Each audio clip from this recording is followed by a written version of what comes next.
I knew John when I was pretty young. I must have been maybe about 16 when we met.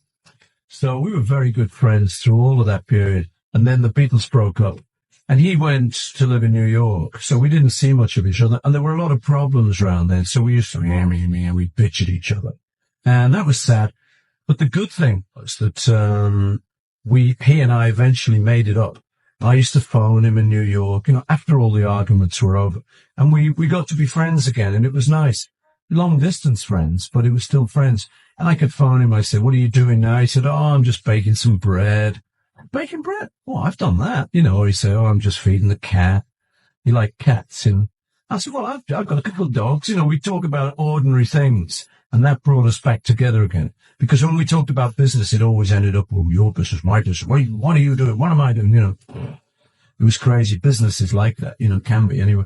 But it was very good, actually. There was the one good thing when he died was that we had got our friendship back together again. So I was very happy about that. Very sad about his death, of course, like everyone. It was tragic and it was one of the worst things to ever happen. But at least we'd spoken on the phone and at least we were friends. So that was a big consolation for me.